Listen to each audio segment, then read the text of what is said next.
pues que los exponentes 0 y negativos, pues primero el 0, un exponente 0, siempre nos va a dar por resultado 1 y que a la menos n nos da igual a 1 sobre a la n, es decir, nos convierte a una fracción con potencia positiva. Veamos los primeros ejemplos. Todo número, en este caso tenemos una fracción, 4/7, elevado a la 0 potencia, pues es igual a 1. Independientemente del valor que tengamos nosotros aquí, al que se está elevando a la 0 potencia, todo va a ser siempre 1. En cambio aquí tenemos una potencia negativa. Siguiendo esta regla, otra vez, decimos que la potencia negativa se cambia a positiva cuando esto nos transforma a una fracción 1 entre el término x, cualquiera que sea el número x, a la menos 1 nos quedaría x a la 1, lo cual nos da 1 sobre x, porque x a la 1 va a ser x. Aquí tenemos ya ahora otro ejemplo, pero ahora ya sustituyendo a x por menos 2. Y en lugar de menos 1 tenemos menos 3, por lo tanto también tendríamos nosotros 1 sobre, de acuerdo con esta regla, 1 sobre a, que en nuestro caso a, pues es menos 2 y la potencia aquí es n, para nuestro caso es 3.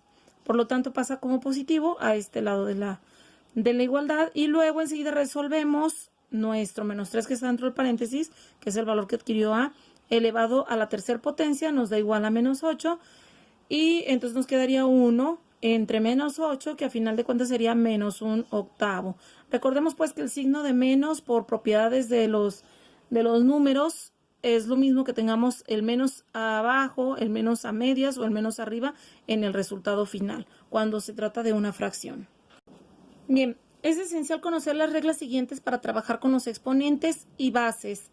En la siguiente tabla, las bases a y b son números reales y los exponentes m y n son números enteros. Es decir, que a va a ser reemplazada por un valor numérico, m y n también, nada más que acuérdense que habíamos dicho que m y n son números naturales. Y en este caso, bueno, pues dependiendo de la cantidad que tengamos, también pueden ser números enteros completamente o fraccionarios. También pueden ser las potencias m y n, que ya utilizaríamos ahí las reglas de los radicales en el caso de que sean fraccionarios. Y entonces, bueno, nos dice aquí que la multiplicación de dos números que son exactamente iguales, pero que tienen potencias diferentes, se pasa una sola vez la base y los exponentes se suman. Y bueno, acá tenemos nosotros la definición completa de lo que estamos indicando. Aquí en el ejemplo nos dice 3 al cuadrado por 3 a la quinta. Son dos bases iguales, exponentes diferentes. Los exponentes se suman. Por lo tanto, tendríamos 3 a la 2 más 5, lo cual nos da 3 a la 7. Luego enseguida tenemos ahora para la división. La regla nos dice que bases iguales, potencias diferentes, las potencias se restan.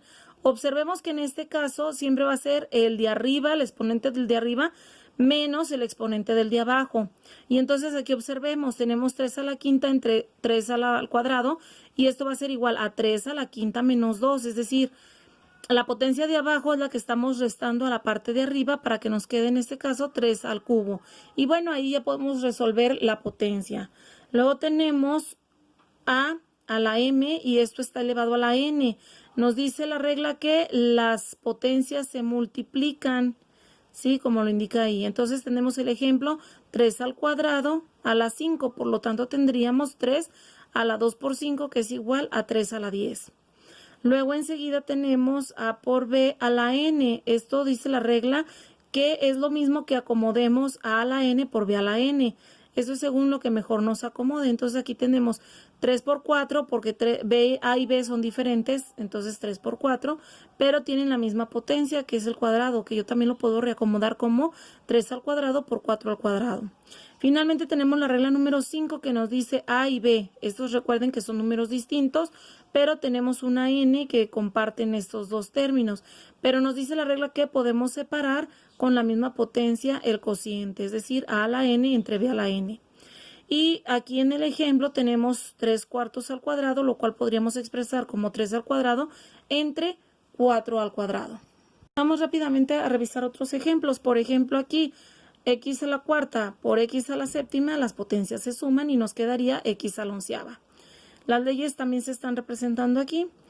Luego tenemos aquí y a la cuarta por y a la menos 7, las potencias se suman, pero como el 7 tiene un signo negativo, pues obviamente al sumarse más con menos nos queda menos, es decir, y 4 menos 7, que sería y a la menos 3. Y finalmente aquí ya empezamos a combinar las reglas de los exponentes con decir que este negativo pasa a ser una fracción para transformar la potencia en positiva. Y entonces ya se aplicaron aquí dos leyes, la suma y la potencia negativa. Luego tenemos aquí el cociente de dos bases iguales, pero diferentes potencias. Por lo tanto, la regla nos dice que las potencias se restan, que es lo que nos queda aquí. En el inciso D tenemos una base elevada a una potencia y todo esto elevado a otra potencia. La regla nos dice que las potencias se multiplican. Luego enseguida tenemos 3x elevado al cubo, de tal forma que podemos separar 3 a la 3 por x a la 3.